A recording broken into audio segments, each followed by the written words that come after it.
Bem-vindos a mais um episódio do Cacofonia, este nosso programa muito giro que fazemos todas as semanas. Continuas feliz a fazer este programa? Sim, certo? Sim, muito feliz até porque tenho agora dois... O que é isto? 2 cornos? Sim, enfim. É pelo Natal. É pelo Natal, sim.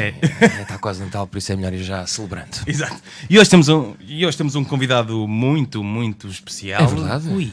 Um colega de profissão, de profissão, pelo menos meu, da tua e do nosso também, que faz podcasts. Pois é verdade. E foi tua sugestão, queres justificar já Bruno Martins? Primeiro vamos apresentar a pessoa, não é? Sim, força.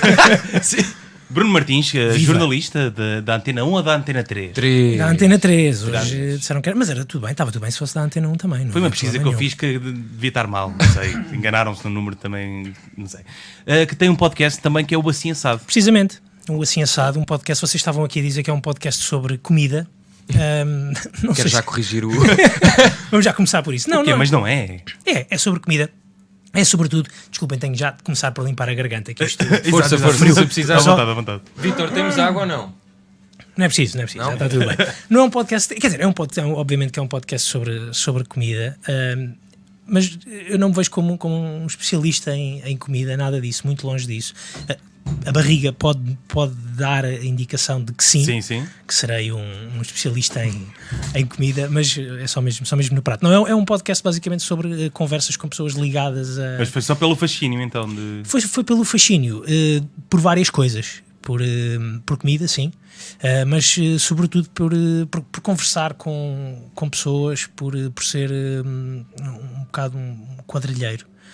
E gostar de meter. Mas não foi ninguém que te desafiou, foste tu que pensaste, olha, isto faz falta aqui, é um podcast não sobre comida, mas sobre o mundo à volta. Sim. E se calhar sobre comida também faz falta, porque sim, não, não é isso. Sim, aliás, acho que não.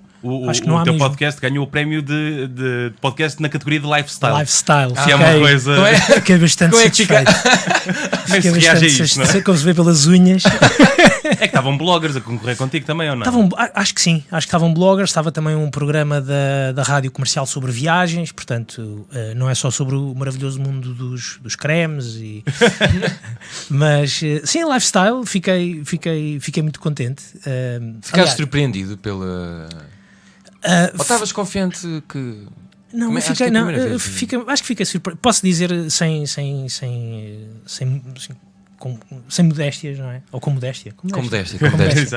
Que fiquei surpreendido, por acaso fiquei surpreendido, porque sempre o podcast tem cerca de 1 ano e meio, começou em junho de 2018, e sempre olhei para o podcast como algo que nunca seria de uma dimensão gigante, ou nunca atingiria nem atingirá uma dimensão gigante, porque sinto também que é um tema que é meio nicho. Mas também os programas de comida estão muito na moda, não é? Sim, mas também não achas que como não há imagem poderia ser um conteúdo... Não, o que eu imaginei foi que a ideia das conversas passa por serem conversas sem grande pressa, o mais descontraído possível, e imaginei que para muitas pessoas pudesse ser e seja uma seca gigante, porque não lhes dizer muito respeito estar ou terem grande interesse em estarem a ouvir chefes a contar as suas histórias de vida. No entanto, é algo que a mim me interessa muito, porque sinto que este mundo da gastronomia e das histórias de chefes, e não só, é o que eu tenho feito. Sobretudo diria que 95% dos programas até agora são 20, agora já tenho mais alguns porque estive num congresso de cozinha e fiz 9 entrevistas. Foi aquele no Porto, no Melton. Disse para irmos, tu não me ouviste? Pois foi. Como é que é um congresso de cozinha? Um congresso de cozinha... Está tudo de... Não é de bata, mas de não. jaqueta. Jaleca. Não, está tudo muito bem vestido, muito bem aprumado, até porque estes congressos apontam muito para a ideia do fine dining e da alta gastronomia. Okay. Não diria que está toda a gente impecavelmente bem vestida como se fosse para um... Não tinha José Manela Tasca. Não. Mas tudo bem, se lá estivesse também não haveria problema nenhum. Porque essa comida também é muito saborosa. Mas É um congresso, basicamente, fica-se numa sala grande a ouvir pessoas a apresentarem ideias, a apresentarem projetos, a apresentarem visões, filosofias. Fiquei a conhecer um chefe asiático que não tem só tem uma filosofia que tem... a filosofia dele é uma octofilosofia. Portanto, tem octofilosofia. Espera aí, o que é isso? E como é que se serve isso? Imagina um prato, não é? E vem com 8 elementos. É mesmo isso? Acho que passa por isso também. Okay. Acho que passa por... Quer dizer, eu acho que a minha pergunta era idiota. Não é. Eu também quando... 8? O que é que isto quer dizer? 8? Octo, claro. Mas a filosofia dele passa por 8 elementos que podem estar apresentados no prato. Já agora estou a falar do André Chiang. Podem 8 elementos num prato, mas pode não ser esse número imediato dos 8.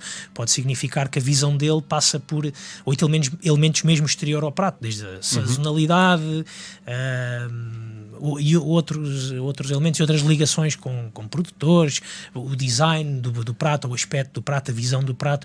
Tudo isso faz parte, são elementos que ele considera fundamentais. E tu chegaste a provar um prato desses? Não. Foi só pela teoria? Não, o André Chiang foi lá, fez a conferência dele naquele dia e acho que depois foi jantar.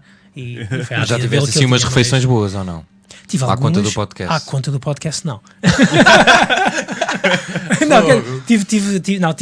Também não quero ser aqui de todo enganador. Não, tive alguns convites para ir provar alguns menus novos, mas não são assim tantos quanto. Mas isso sentes já estás ali quase a roçar num crítico não quero, nunca fui. Bem, não sentes a tentação de agora se calhar. Não. Daqui uns anos estou no. Agora vou dar estrelas. Exato. Estás no Guia Michelin. Vou dar garfinhos. Não sinto isso. Também, no outro lado, por exemplo, da música, que é na Antena 13 e noutros sítios onde trabalhei, também nunca me vi como um crítico de música e também acho que nunca me vou sentir nessa capacidade de julgar ali perentoriamente algo.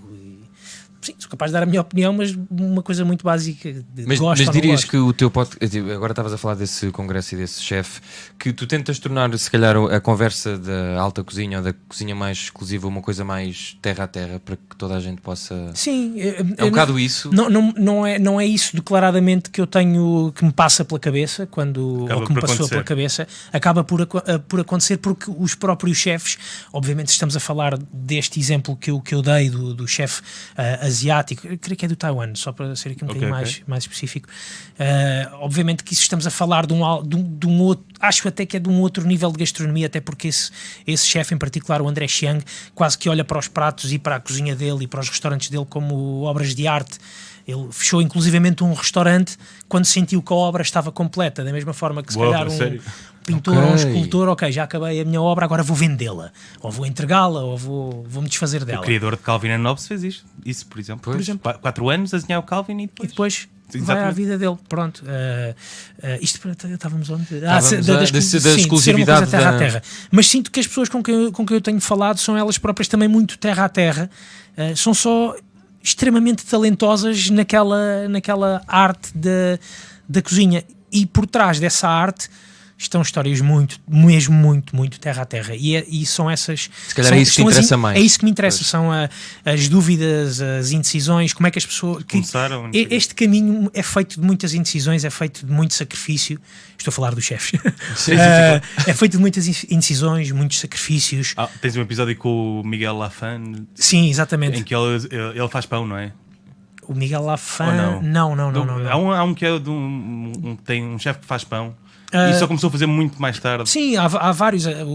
Por exemplo, o Diogo Amorim da Gleba, que é também é um dos episódios que eu tenho. Foi um chefe que começou por ser. Ele é chefe de cozinha, ele foi estudar artes culinárias para a Suíça. E acabou por fazer uma derivação para uma padaria. Ele hoje é padeiro, só que formou-se em artes culinárias, estudou, estagiou inclusivamente em restaurantes com estrelas Michelin no Algarve, e hoje é impressionante, ele tem 23 anos e já tem... 23? Eu pensei que estava uma pessoa de 40. Não. Eu ouvi esse episódio e parecia mesmo uma pessoa de 40. Ele tem 23 ou já é... Se calhar já fez 24, muito provavelmente. Aí, fogo. Mas tem uma padaria aqui em vida. Lisboa, que é a Gleba, que é provavelmente a padaria mais conhecida desta Sim. nova tendência do pão de Essa é fermentação em lenta. Santos não é? Em Alcântara. Ah, sim, sim, exatamente. sim. Já fui lá fazer uma Já sei, reportagem, já por sei. acaso. Em Alcântara. É fixe, é E ele fixe. tem 24 anos. É uma coisa impressionante. Mas lá está. É um caminho de muito sacrifício, de ter de abdicar de muita coisa, de muitas horas de estudo, de prática. E isso para mim é fascinante. E como é que é a reação dessas pessoas que tu entrevistas quando percebem que tu não estás muito ligado à área? Reagem? É muito difícil convencê-los? Ou não? Ou é fácil? Não. Acho que é só uma questão deles também terem tempo. As abordagens até agora têm sido... São coisas, normalmente, até começaram por ser muito práticas, que é mandar mensagens no Instagram e dizer, olha, eu tenho um podcast, gostava de conversar contigo, pode ser? Sim, vamos combinar aqui uma hora. E a coisa Ok, acontece. fixe. Acontece Mas muito facilmente. comes antes de... Não. Era a minha pergunta. Não. Minha questão. Não, e não há nada de... Não é Sim, obrigatório, claro. não é obrigatório isso acontecer. Já aconteceu, até por iniciativa minha, e fui experimentar um restaurante e gostei muito. Estou a falar da Taberna do Mar, na Graça, e acabei por... gostei tanto do serviço e combinei no dia do jantar, olha, gostava muito. Pois que agora tens essa coisa de vais a um sítio e de repente... Pois, e o podcast também dá essa abertura, não é? Podes entrevistar qualquer pessoa. Sim, essa é uma das minhas vontades no podcast, que era o que eu estava a dizer há pouco. Eu até agora tem sido maioritariamente conversas com chefes, mas tenho vontade, já fiz alguns episódios, já fiz com o Nuno Alves, que é um produtor de micro-vegetais. Micro-vegetais. Faz cenouras baby. Okay. Okay. Exatamente. E não só, quer dizer, Sim. o mundo dos micro-vegetais é gigante. Isso é um mundo dos micro-vegetais. Quem começa uma conversa com o mundo dos micro-vegetais? Uma história também fantástica. Ele é de Alcântara, é de Alcântara, eu acho que é mesmo de Alcântara. Era paginador, foi meu colega no jornal. Era o paginador do jornal Metro, onde eu trabalhava, e depois saiu do jornal, abriu a empresa dele de design, de publicidade, uma empresa de design e publicidade. Houve uma altura, fartou-se daquilo e tinha começado há pouco tempo a cultivar salsinhas e coentros e etc. no terraço dele, que ele tinha num prédio em Alcântara. A parte de cima do prédio, ele pediu aos vizinhos e tinha ali 40 metros quadrados, aquela parte de cima toda do prédio, montou lá uma estufazinha e tal, começou a fazer crescer aquilo, e hoje em dia tem 13 estufas nas Caldas da Rainha, na zona das Caldas da Rainha, e a produzir micro-vegetais e outras coisas. Estamos também a falar de tipo o gajo do Breaking Bad, mas de vegetais. Porquê que as pessoas que estão ligadas à cozinha também estão, de alguma maneira, principalmente hoje em dia, ligadas ao design? É uma coisa que acontece muito. Sim, acontece bastante, e sobretudo nesta ideia de fine dining. Eu imagino, não, tenho a certeza que ajuda bastante. Já falei com alguns chefes com formação em design. Estou-me a lembrar da Sofia Moraes Pinto, que ela é chefe pasteleira, e ela começou mesmo por ser designer e formou-se em design, e depois são estas coisas maravilhosas também que se vê no mundo da gastronomia, que são as derivações de pessoas que eram designers e depois de repente fartam-se daquela vida que têm, como aconteceu com o Nuno Alves. Sim. E agarram e vão e começam quase tudo do zero. Isso é que eu acho mais impressionante. Isso é impressionante. É uma coisa. É uma viragem completa. Mas deve haver imensas histórias de que isso não correu bem, não é? Pois, sim, Isso claro. também dava um podcast Pois era, muito não é? interessante. Pessoas que falharam. Chefes que não correram Assado. mal. Estavam mesmo assados. Exato. Esses estavam mesmo acabado mesmo assados. Aí eu ouviria esse episódio. Exatamente. Inspirações em falhanços. E tu achas, eu ouvi alguns episódios do teu podcast e muitos dos chefes falam bem uns dos outros. Achas que isso é mesmo assim? Ou há um contrato ou há uma competição? Ou há... A sensação que eu tenho é que até nesta geração de cozinheiros em Portugal, destes mais novos, destes mais novos, sim, sinto que existe uma complicidade muito, muito grande entre todos, porque Muitos deles até acabaram por estudar juntos, ou estudaram mais ou menos juntos ou no mesmo período das vidas deles.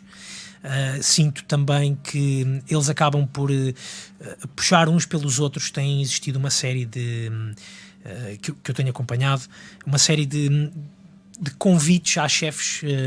Por exemplo, o Vasco Coelho Santos foi um dos entrevistados no Melting, no Porto.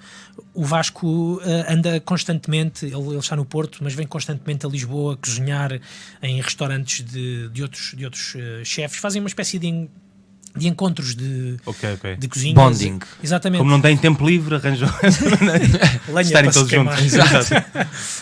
E vão ao restaurante dele. Existe muito em Portugal, sinto que existe muito nesta altura essa cumplicidade e esse encontro até entre chefes. Eles vão puxando muito uns pelos outros. Não sei se é uma espécie de causa da gastronomia nacional, não sei se é por aí. Acho que era uma cena de agora, não é? Sim, sinceramente eu não sei como é que funcionava antigamente. Não sei se existia uma rivalidade muito grande. O que me dá a parecer é que antigamente só ouvias falar de 3 ou 4 chefes. Sim. E hoje em dia ouves agora mais. Vários. Pode ter a ver com isso. Não Sim, sei. Eu creio que a própria formação também cresceu muito. Houve muita gente a encontrar espaço e a perceber que havia ali na cozinha até um pouco uma vida possível para eles. Já falei com alguns chefes, por exemplo, que na secundária ou no período da escola secundária não queriam saber da escola para nada, não se interessavam por aquilo, só queriam era andar de skate ou jogar, chumbavam por faltas, etc. E encontraram ali no mundo da gastronomia, nas cozinhas, uma disciplina que acabou por ser uma espécie de orientação para a vida deles. Isso é um bocado aquela ideia de bad boy, não é? Sim. Há muitas histórias. Ou bad girl. Ou bad girl, sim. Bad. Bad. Sim, somos bads. Mas então, essa cumplicidade nem acontece quando, tipo, a cena do Guia Michelin, quando isso sai, achas que eles ficam todos amigos? Sabes que há pessoal que acha que não é assim tão bom ter uma estrela, e há os outros que... Sim. Tu gostas dessa discussão? Das estrelas? Sim. A mim fascina-me um bocado, não é? Quer dizer, é a mesma coisa. Mas contrariam-se. Pois, pá, eu não consigo perceber. Também não. Eu percebo que seja que também que eles próprios também desvalorizem, porque é uma pressão muito grande.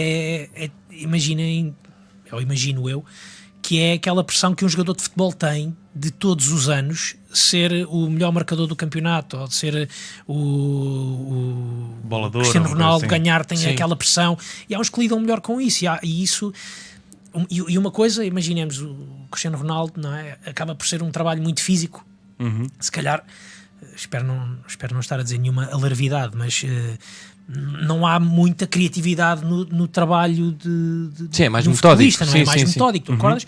Quer dizer, isto no trabalho de um chefe também, mas há uma componente criativa muito grande nas cozinhas e na gastronomia. E eu imagino que nem todos queiram estar limitados àquela ideia do serviço, a questão das estrelas Michelin começa por ser... vai aos detalhes, vai à distância que existe entre os talheres e o copo, e onde é que fica o prato, e é isto todos os dias. Porque eles nunca sabem quando é que vai lá um inspetor de Pois, há aquele Michelin, filme que dá não é? umas... Pois é. Eu vi esse filme pela segunda vez no outro dia. O do Bradley Cooper. Eu até gosto desse filme. Mas não sei se é verdade, já viste esse filme? Do Bradley Cooper, qual? Chama-se Burnt. Burnt? Não. Epá, ele faz num chefe. Chama-se À Procura de uma Estrela, em Exato. português. Já sei qual é. Que é Eles inspirado dão- no Sim, Kitchen Confidential. Sim, E eles exatamente. dão umas luzes sobre os... Sim, tem que estar eles tudo deixam Sim, cair sim, um tudo garfo. alinhadinho, tem que estar tudo. Mas é mesmo verdade isso. Isso é mesmo verdade. E ter que lidar com essa pressão todos os dias. Além disso, tu teres que cozinhar todos os dias um prato que é perfeito. Um prato ou 10 pratos. Por exemplo, o Louco, aqui também em Lisboa, ali na Estrela, tem 18, eles nem chamam prato, eles chamam momentos. E tem todos os dias, todos os jantares, 18 momentos. 18 momentos que têm de ser perfeitos, porque Porque nunca faz parte da sabe, experiência. faz parte da experiência, e tu nunca sabes. E isto pensando apenas nesta ideia das estrelas Michelin e do guia Michelin, tu nunca sabes quando é que vai lá estar o inspetor Michelin. Portanto, tu tens 365 dias, o inspetor vai lá um dia, mas É manter tipo um aquele inspetor da ASAI, mas Exato, no mas fim, bom. mas bom. Então, Bom e mau, porque sim. tens de Mau, estar sim. sempre assim quase com... Eles podem tirar estrelas também. tirar estrelas como? Ou seja, tu ganhas uma estrela, depois podem tirar a estrela. Sim, o Miguel Lafan, o exemplo do Pois que era estavas a dar isso o que eu- Miguel yeah. Lafan. O Miguel Lafan tem essa história que eu acho que é extraordinária e passa muito por isso. Ele estava num restaurante no Alentejo, em Montemor. Tinha um restaurante em 2014 quando existiam até muito poucas estrelas Michelin ou muito menos estrelas Michelin do que as que existem hoje. E ele estava nesse restaurante, no Lennon Vineyards, e ganhou uma estrela Michelin no meio do Alentejo em 2014, se eu não estou em erro, no meio do Alentejo, que era uma coisa que foi uma aposta muito grande para conseguir chegar lá e a essa estrela, com um trabalho que eu imagino que seja imenso, de coordenação de equipas, de todos estes apontamentos que têm de estar na perfeição, no meio do Alentejo. Não é em Lisboa, ou no Pois. Porto, ou no coisas são Algarve, mais até, restritas não é? e tudo. Onde à partida, se calhar os inspectores Michelin que vêm a Portugal, Se calhar não não é vão ali lá. não é ali Pois. que eles querem ir. Noutros países, sim, eles até há bastantes restaurantes estrelados fora das grandes cidades, mas ele ganhou uma estrela Michelin nesse restaurante no Lennon Vineyards. No ano seguinte perdeu a estrela Michelin porque os critérios acabaram por não ser Ou cumpridos. seja, ele em acabou por 2 não anos teve corresponder. 2 visitas. sim, não é? sim, exato. Ah, mas exatamente. isso é sempre assim? Como é que... Só fazer aqui que eu não percebo isso. Os inspectores... Mas deixa-me só diz, terminar, sim, porque força. ele perdeu a estrela Michelin e voltou a meter na cabeça que ia ganhar, mas voltar a ganhar a estrela Michelin e reconquistou uma estrela Michelin. Eu acho que este trabalho ainda é mais fascinante. Isso foi tudo em 3 anos? Tudo em 3 anos. Fogo. Ele chegou ao final dos 3, vou-me embora, vou para... Foi o que aconteceu. Fogo. Pá. É verdade. Mas a gente da Michelin também era vizinho dele, ou assim, para ir sempre ao restaurante. Mas Eles também estão à vontadinha. esses certamente, inspectores já. escolhem aleatoriamente ou sabem aqui a restaurante? Há uma lista ou não? Eu acho que existem algumas referências para eles visitarem. Ok. Porque imagina, como é que tu ganhas a segunda? Tens que ter um upgrade ou não? Sim, tens que. Sim, ou seja, tens que fazer tudo aquilo Tudo que tu fizeste até agora Isso. bem. E melhor com novidade. Exatamente, com novidade, com o mesmo rigor, com a mesma consistência, que é uma palavra que os chefes usam bastante, é a consistência, que é essa ideia de todos os dias tu teres a capacidade Sem ter ali uma coisa. de repetir o mesmo prato em todos os aspectos. Mas uma questão que eu tenho, que é as estrelas Michelin ganham-se pelo serviço, pelo copo, pela distância, e aquelas pessoas que têm uma banca de street food e têm uma estrela Michelin, o que é que aconteceu lá? Pois, isso pensei. não sei bem explicar, mas a comida deve ser tão boa, tão boa. Pois deve ser, olha que se lixem, não há pratos! Exato, mas a comida é boa! Não, porque eu ouvi aquela entrevista do Libomir na TV antes do episódio do Pesadelo na Cozinha no outro dia. Grande entrevista. Uma grande entrevista. E ele refere isso: tens de ter copos de cristal, não sei o que. Estava a pensar, então, mas. E na street food, não é? Yeah. Sim, e no Japão, por exemplo, Pois é. aquelas tabernas de sushi, Sabe que critério é em estações de diferente? metro, por exemplo. Exato. Também é secção para street food? Será que os pauzinhos, qual é o grau que valem em relação Pauzinhos de aos. cristal, Sim. Isso era bem bom. Aí é Street bem. food com pauzinho de cristal. Mas realmente não sei explicar, até porque acho que não há nenhuma relote em Portugal que seja Em isto. relote, em Portugal não, acho que não. Era fixe darem uma estrela Michelin, uma relote tipo Nem ao pé temos- dos estádios. mas nem Ou para aqui. aquelas Já viste? bifanonas. O inspetor ir ao engano e dar mesmo. Isso era bem fixe. Era interessantíssimo. No guia de repente aparecia o relote do estádio de Cesário. Alvalade. Sim, exato. E o teu podcast ainda não te deu para ires cozinhar aí para um sítio com um chefe ou assim? Ainda não porque Se é que cozinhas também, imagino que sim. eu acho que tenho a mania que cozinho. Claro. Só Conheço poderia muitos ser. assim. Mais do que isso, eu acho que tenho a mania que cozinho e sei que cozinho, que não sou nada de especial, que sou fraquinho. Vamos testar Sou então. fraquinho. Diz lá qual é a especialidade. Não, há uma coisa que aprendi que não é que alguém me tenha dito, mas o que eu me pus a pensar foi nesta ideia da consistência de que os chefes falam recorrentemente. O que é que eu pensei? Que eu sou capaz de, ou tenho de ser capaz de cozinhar um prato, mas tenho que seguir ali a receita à risca. E eu não sou nada intuitivo na cozinha, nada. És mesmo daquele... Nada, eu agarro nos livros e por acaso é daquelas coisas que eu às vezes até penso, está-me a faltar assim aqueles estandartes para pôr o livro para pôr o livro, que é para poder seguir, para não perder, para poder nem desviar o olhar quase da... Agora há uns para os iPads também, que é para pôr também... Sim, exatamente. E as bimbis hoje em dia acho que já têm... Sim, já têm a receita incorporada. Pronto, é quase impossível falhar, não é? Mas sou esse tipo de cozinheiro e sinceramente também nunca me arrisco muito a ir para fora de pé para coisas muito... Mas qual é a tua especialidade? Não tenho. Carne, peixe... Não, gosto mais de cozinhar carne. E tenho a mania também que sou excelente na grelha. A cena do sal? Na grelha? Na grelha. Sim. Já aconteceu fazer isso, mas sem ninguém estar a ver. Sal.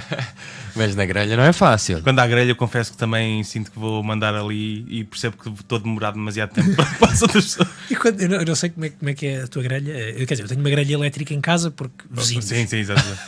Não posso usar, quer dizer, não convém usar. A minha irmã tem um pátio e eu uma vez tentei, vamos fazer aqui uma parte para o calor e outra parte para descansar. E eles, mete logo isso aí, pá, que está com fome. Pronto, então façam vocês.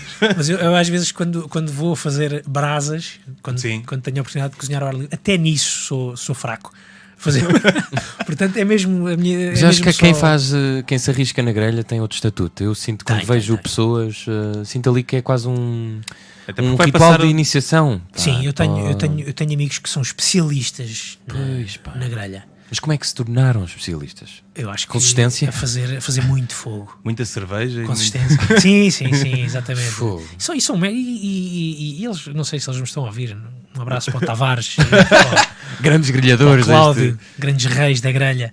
Que são daqueles tipos de verão, não é? Pois. Em tronco nu, sem medo daquelas fagulhas a saltar. Às vezes, quando estou a cozinhar, salta uma fagulha. Eles não, eles estão à vontadinha com aquilo, cigarro no canto da boca. Era uma boa entrevista também entrevistares um bom grelhador. Já o fiz. Não, mas amigo teu. Tipo, amigo meu, sim senhor, muito bem. Hoje no podcast temos um excelente homem excelente da grelhador. Sim. Temos a minha mãe que podia ter graça, não sei. Mas isso é que, por acaso, isso o grelhador é quase um bicho-papão. Porque aquilo tem uma... Mas em que sentido? Aquilo impõe respeito, meu. Porque se fazes porcaria, vai tudo à vida. Eu já fiz. E fica tudo a gozar contigo. Eu fui uma vez muito humilhado pela minha senhora, porque trouxemos da lota de Vagos, que é em Aveiro, um peixe maravilhoso, uma dourada, um robalo fantástico, daqueles de mar mesmo, tronchudos. E fomos passar, viemos de Vagos, guardámos o robalo, levámos o robalo depois para um fim de semana para a casa de um desses meus amigos da grelha que tinha ido à praia, e então eu disse meus amigos, à minha namorada, Emma, eu trato disto, eu vou fazer aqui uma grelha incrível e vamos comer aqui um robalo os dois. Sim senhor, lá está, não fui capaz de fazer um fogo decente, estourei com a dourada e ela envergonhou-me. E nunca mais comeste robalo? Não, já comi entretanto.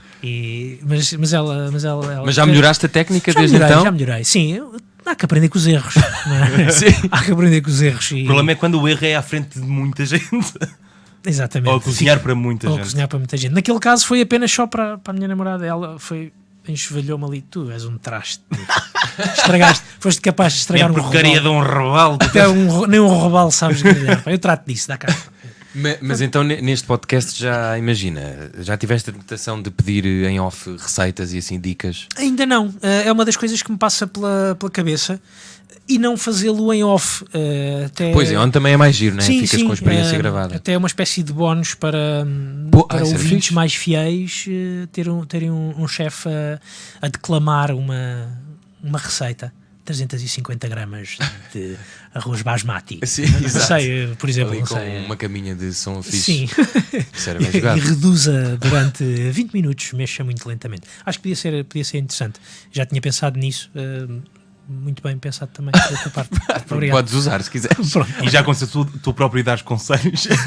Ai, chefes. Chefe, Já tiveste a olha, tentação. faz isto assim, mas será que não era melhor? Não, acho que não tinha. Coragem. Acho que não. Seria muito estranho. Não. Houve, uma vez fiz uma entrevista com António Galapito, do Prado, e ele é filho de assadores de leitão. Os pais dele têm um restaurante de leitões em Negrais. E existe na minha cabeça, uma rivalidade histórica entre Negrais e Amealhada, aquela reta de leitões. E fiz-lhe essa pergunta vá lá, sério, Amealhada é um bocadinho melhor que Negrais. E ele, não, e quem pensa isso não percebe nada disso. Eu meti logo são duas técnicas diferentes, são duas formas diferentes de cozinhar e tal. E eu tentei pensei que na minha cabeça que poderia tentar fazer ver que assar um leitão fechado é Sim. muito melhor do que assá-lo aberto, como se faz em Negrais, ou como na minha cabeça se faz em Negrais. E ele tratou de logo de... Não tem nada a ver. São duas técnicas diferentes. Não vá por aí. Não vais por aí. E correu bem depois disso? Correu. Ok. Correu muito bem. Gostei muito também de entrevistar o António também. É interessante olhar, às vezes, falar com estes chefes que são verdadeiros prodígios e que parece que nasceram mesmo para aquilo e fizeram a vida toda daquilo e trabalham na cozinha. É o caso, por exemplo, do Diogo Amorim também. Eu estava a falar há pouco, que tem 24 anos e que tem uma vida dedicada à cozinha. O Arthur Gomes, que tem 25 anos e é um chefe incrível que já passou pelo Noma na Dinamarca, que é um dos melhores restaurantes do mundo. Também nunca fui lá, curiosamente. Entrevistaste? Mas e fazem isto há anos e anos e anos. É tão interessante entrevistar estes quase predestinados, como é entrevistar pessoas que aos 40 anos, geógrafos que depois de repente se tornam chefes de cozinha, biólogos marítimos, neste caso uma bióloga marinha, a Joana, que aos 38 anos percebeu que não é nada disto que eu quero. Decidiu comer aquilo que estava a observar. Não é nada disto que eu quero. Fartou assim de repente, bem, agora vou comer isto, não é?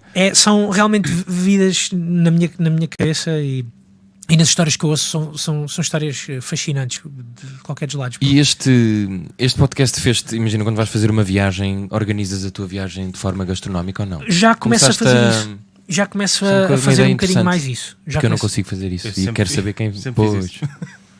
E conheço também quem faz. Eu acho isso fascinante. Tu organizares uma viagem consoante o... Ir ao Louvre? Não. Sim. Ali aquela tasca.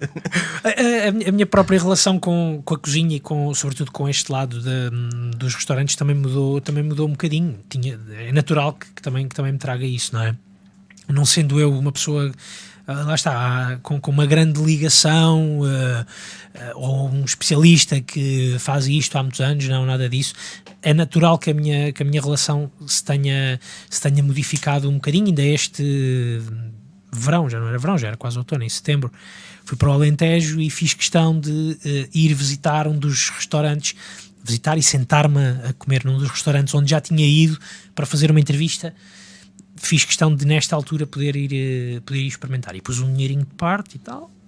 Também é preciso, porque depois é essa questão. Juntei um dinheirinho e tal. Pronto, neste dia é para irmos almoçar. Para irmos almoçar ali. Fomos à Herdade do Esporão. E realmente é fascinante sentar-te e depois... entrar, quando te põem os pratos à frente, tu entrares um bocadinho dentro daquilo que te foi falado.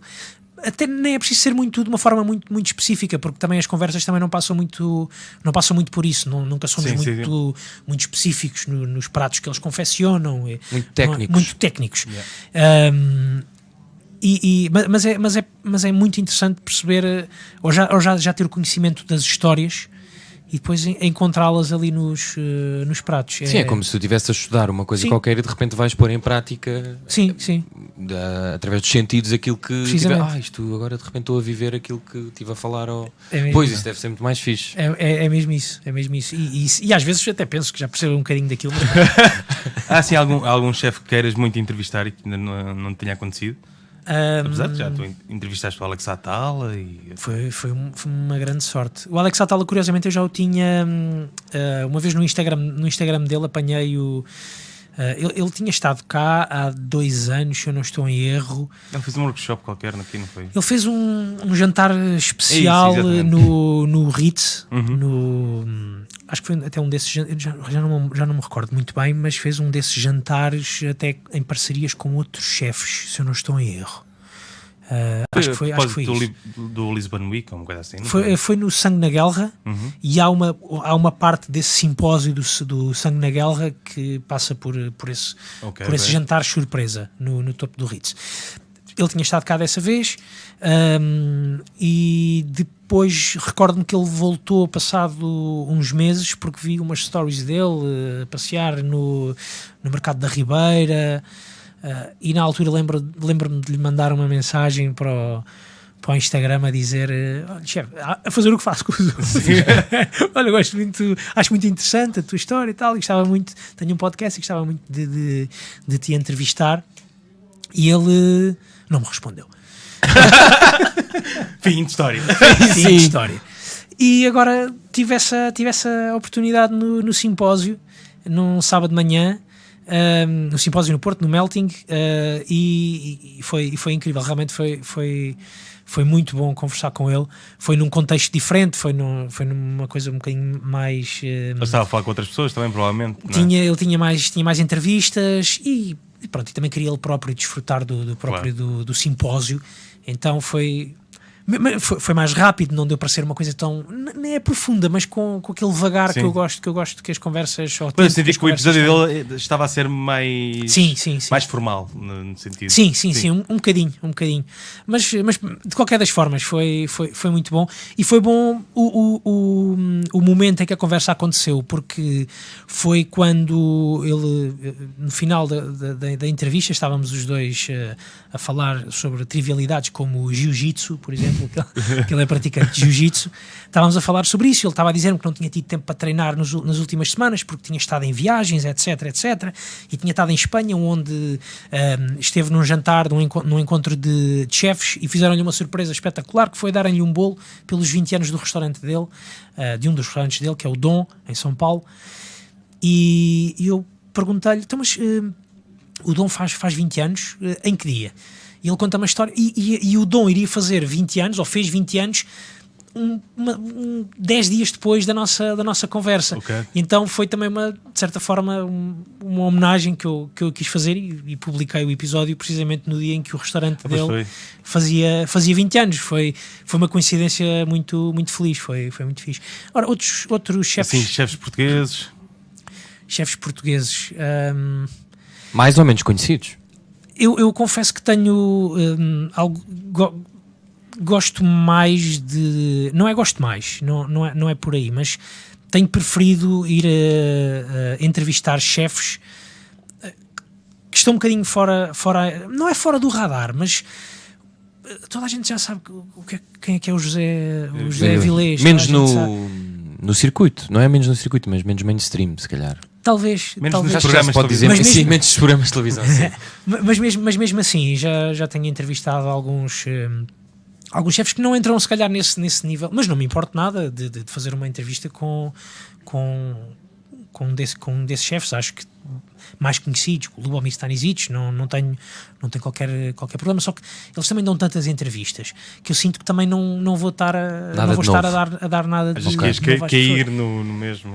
Poderia acontecer, não é? Poderia acontecer, até porque também não sei muito bem qual é que é a própria disponibilidade deles para falar para um podcast. Eles se calhar também estão à espera que seja uma conversa muito não diria simples, mas podem se calhar não darem... Tipo uma reportagem filmada, 3 minutos e está a andar. Sim. Exatamente, Pois, podem, é diferente, acontece, não é? já aconteceu também em alguns casos também não perceberem ainda muito bem como é que funciona essa dinâmica, e depois também há muitos chefes que há uns que estão mais, eu não diria preparados, mas mais à vontade até para conversar do que outros.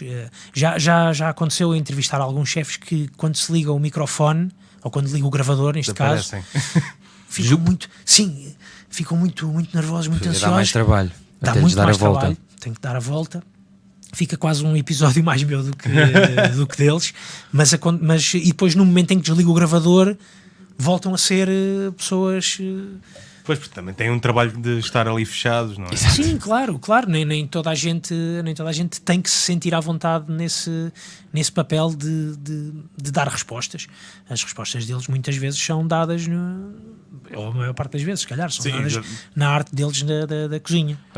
Estamos mesmo a terminar, faz a tua... Não, ia perguntar-te agora, depois deste prémio prestigiante, o que é que estás a pensar? O que é que gostavas? Queres que o podcast continue a ser como está ou queres eu gostava desmembrá-lo em mais? Não, nada disso. Queres Gostava de lhe vídeo, dar queres... mais... essa ideia do vídeo, eu encetei recentemente uma parceria com... Posso dizer marcas? Claro. Com a Zomato, que foi a primeira experiência de vídeo que fizemos, fiz em conjunto com a Zomato, precisamente no Congresso de Gastronomia, no Summit, no Porto, que um dos cameramans da Zomato, o Diogo Figueira, foi comigo, filmou as entrevistas e em princípio, ou tudo indica que vão sair em vídeo.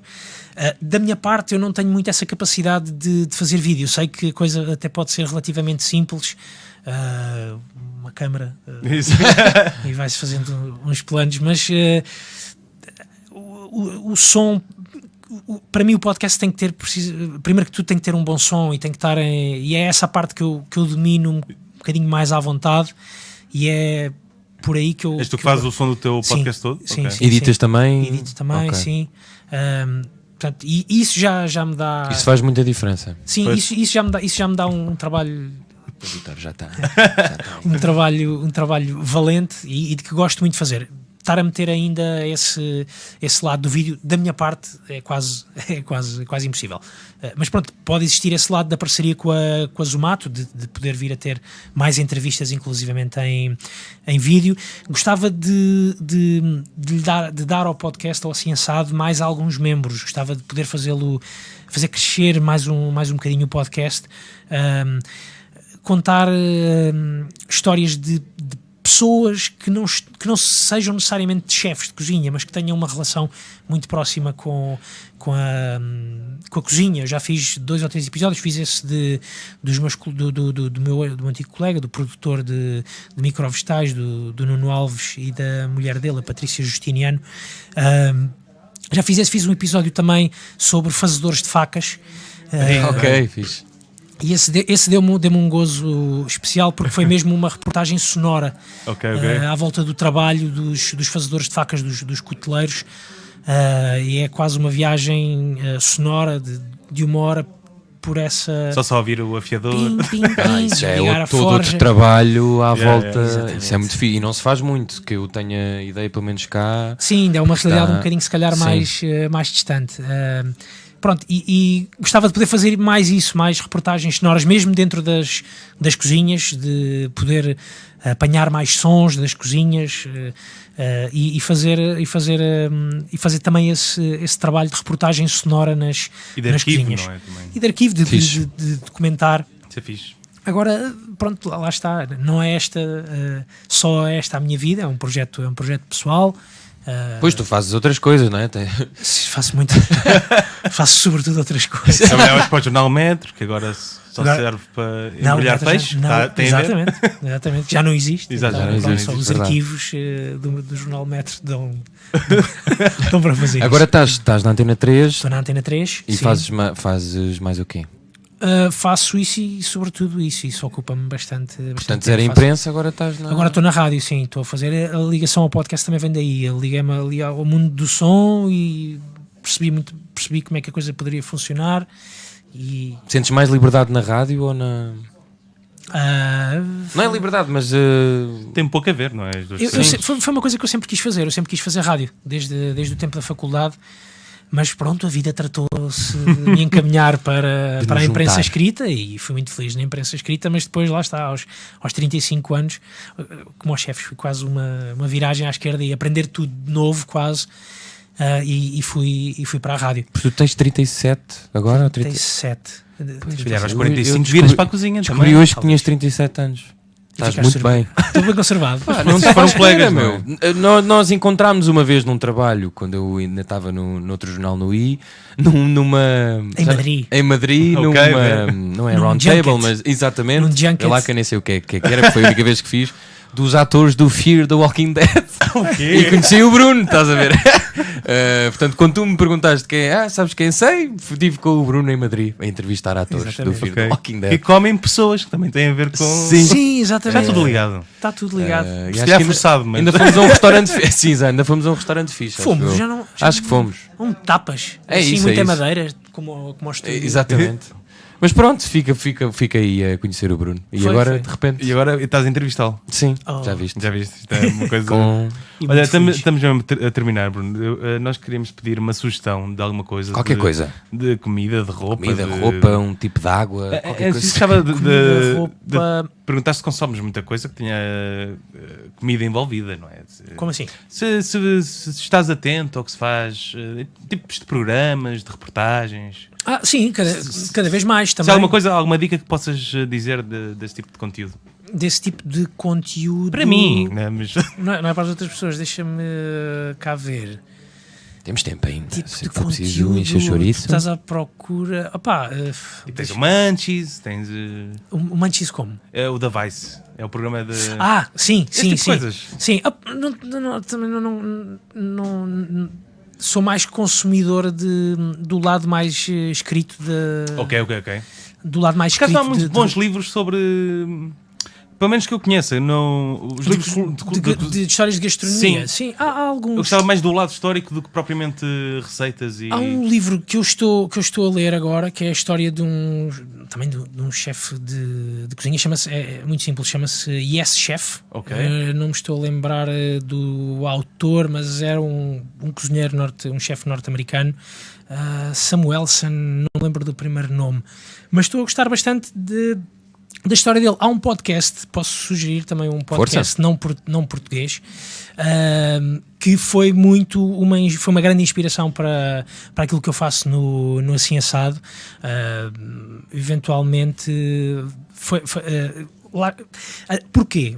Até vou explicar porquê. Porque é um podcast chamado Andrew Talks to Chefs, muito claro e direto, em que é um tipo, esse sim, um crítico gastronómico já há muitos anos, nos Estados Unidos, há 20 e tal anos, 30 anos, que trabalha neste mundo da gastronomia, do lado jornalístico da gastronomia, e ele tem esse podcast, e comecei a ouvi-lo a falar com pessoas que, nos Estados Unidos, chefes que eu nunca tinha ouvido falar, e a gostar muito de ouvir aquelas histórias, porque eram pessoas que eu não conhecia, que não tenho ligação nenhuma, nem sequer sei quem é que eles são. Houve um ou outro que tinha passado pelo Masterchef Austrália, mas muito pouco.